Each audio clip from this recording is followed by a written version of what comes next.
Hey guys, welcome back to the channel. Right now we're in Texas, in Athens, at a special place. Oh, I'm joined by my boy Luke Palmer. What's up, Luke? What's up, guys? Is it a little cold out? It's perfect. It's perfect? If you want to freeze to death. So this is some big bass weather here in Texas. This is big bass weather, and also, I mean, this is none and only Natalie, who runs, well, helps run the program here, and she's kind enough to show us around. So come along as we journey through the, again, what's the name of this facility? Texas Freshwater Fisheries Center. That's a mouthful. There it is. And we're gonna go Athens, Texas. in Athens. We're about to go check out the Lunker Bunker. the Lunker Bunker. We're going into the top secret space. So this is kind of back of house kind of things. But if you come on here with us,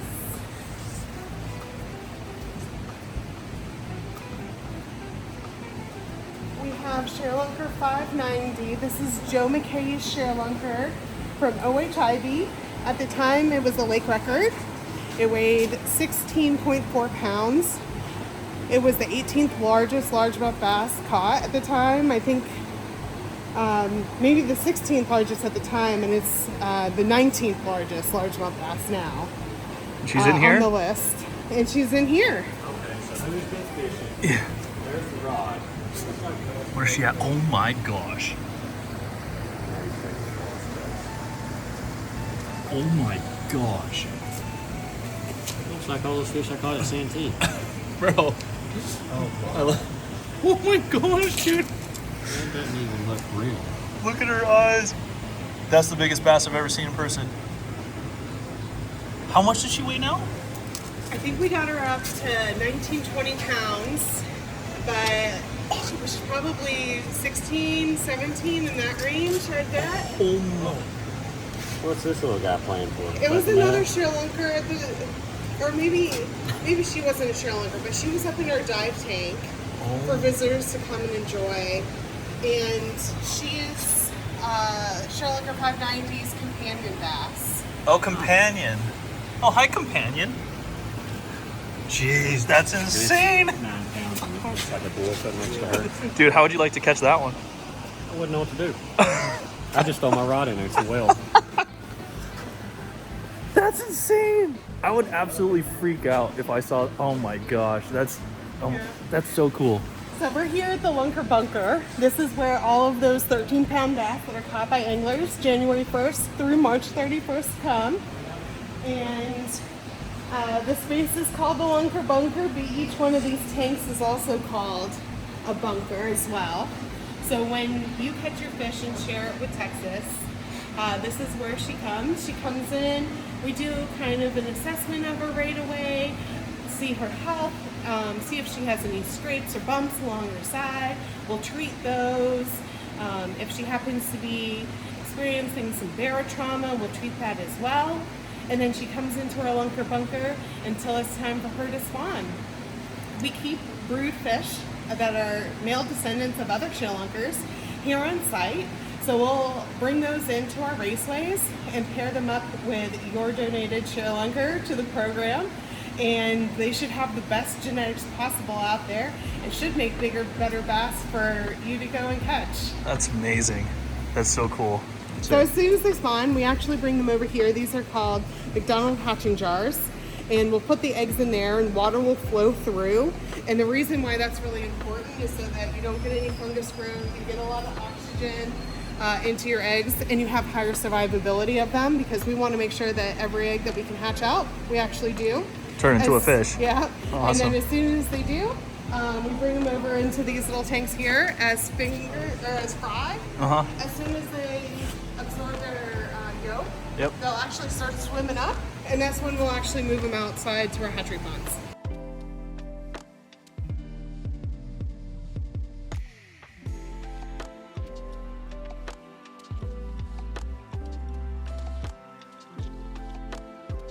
This is like the secret laboratory.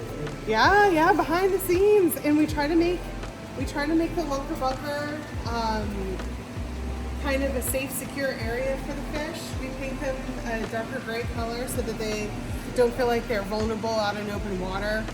We also have some fake habitat on the wall that we put in there with them, so if they want to be able to hide in kind of a plant, they have that ability too. And then this plastic that's up on top, this is going to kind of imitate your cloud cover so that they feel like it's kind of a cloudy day so that they're safe, secure. And we found that the fish don't stress out as badly as if it was a bright blue open water kind of scenario. Makes perfect sense. Is there any in these guys? We do, but that's our one fish that came in. Oh. No, there's no one in here. Oh, these are all empty. These are just getting ready because we never know when those Sharelunkers are going to Oh, so these are like tanks ready for prepped, ready when you guys for catch your giant. Sharelunker, yeah. When you catch your giant, this is where they're coming. Very cool. Look at all the painted weeds. That's neat. And you might see out here we have our tram. This is where we take all of our visitors cool. around our hatching ponds. Neat. Welcome to the big bass capital of the world here in Texas. That's amazing. At our Texas Freshwater Fisheries Center. So cool. These must have gotten stuffed out. Wow. Crazy. But yeah, so these kinds of raceways, we always spawn them on the far end just so that we're not disturbing them as often. And we can actually divide these raceways up. So we can pair a single female with a single male. So we know who's spawning with what fish. Yep.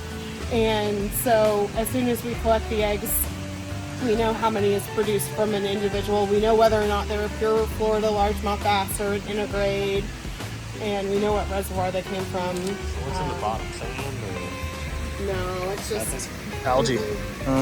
But I didn't know if like you we put actually in spawn or something. Yeah. You can't see them, but we put something called spondos in there with them, and they're PVC. And then we actually put in mats for them to lay their eggs on. Got it. And these different spondos kind of create isolated, secluded areas so that as fish are spawning, they don't see the other fish that might be in the area right next to them. Trying to compete or potentially eat their young. Yeah. Got it. Wow.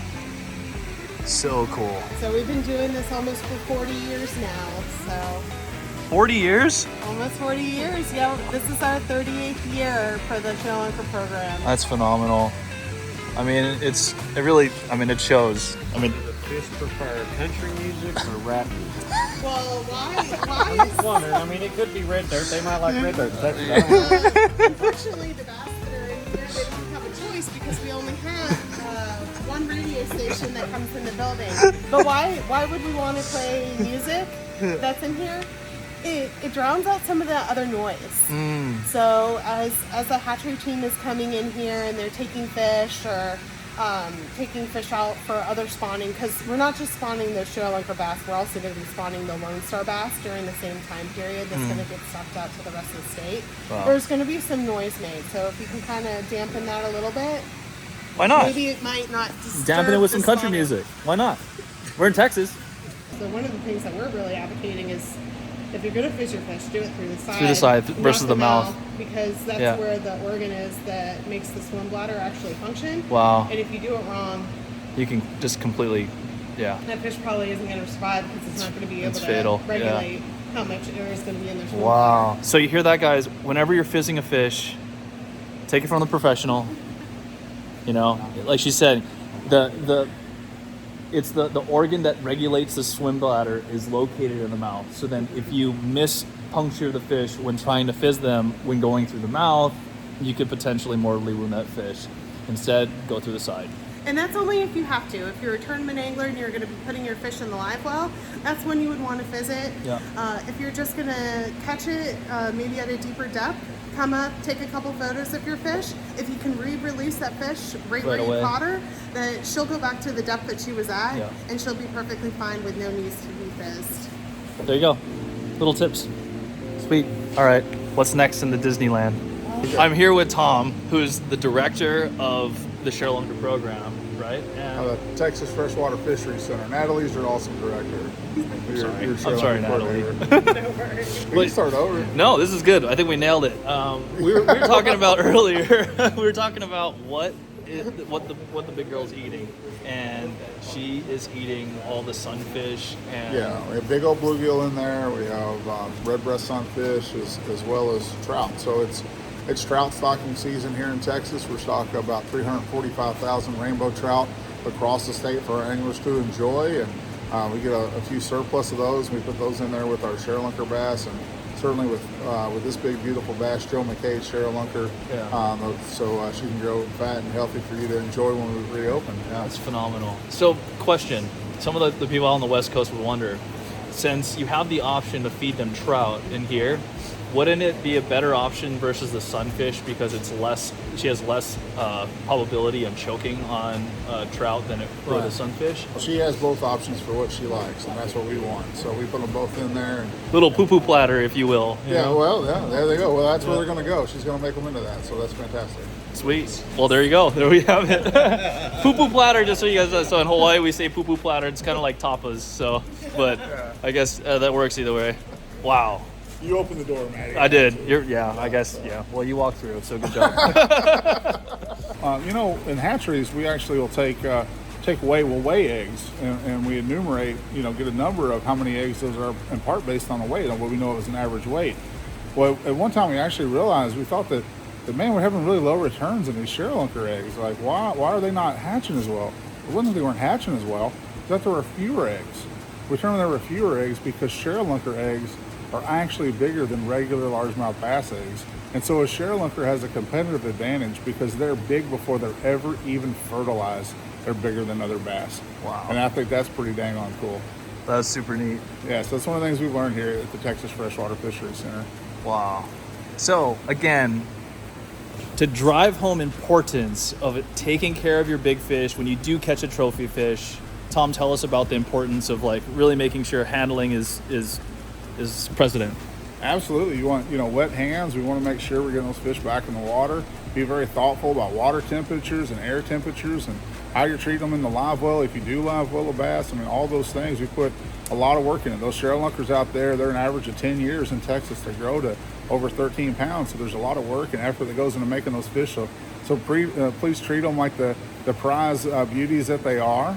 And but we do have a little bit of time, so make sure you snap your photos, right?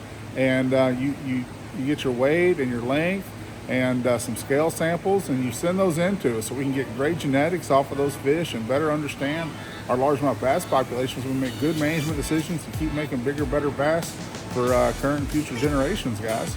That's amazing. That is so cool. So if you guys are interested in this, if you're in Texas, please come out here. Please check out the facility. When do you guys plan on reopening? In the spring of 2025, we've got about 300,000 gallons of aquariums that we're totally redoing right now. 4 recreational fishing ponds, the Texas Freshwater Fishing Hall of Fame, and a host of other exhibits. So come on out and join us early 2025. Wow, that's so cool. Thank you guys for this tour. Honestly, this has been something super special. We're over here doing the Bass University talk, and they took us behind the scenes to do this. So please go ahead, support them. Check them out. Where can all the viewers find you online? Just so if you aren't in Texas and when you do plan on visiting here, you can at least learn a little bit more information. Absolutely. Well, the best thing to do is follow us on Facebook, Texas Freshwater Fisheries Center, and the Toyota Sharelunker Program. And frankly, if you want to support fishing in your state, in Texas, or in the state that you're in, buy your fishing gear, support sport fish restoration, and certainly buy your fishing license dollars. This is where your money goes to making a difference in fishing. In every state that you're at, buy that fishing license. Those dollars go to make better fishing. There you go. Amazing. Couldn't have said it better. Buy your fishing license, take care of the bass, and enjoy the sport. That's what it's all about. So cool. Thank you guys. Thank Sweet. you, Matty. Yee.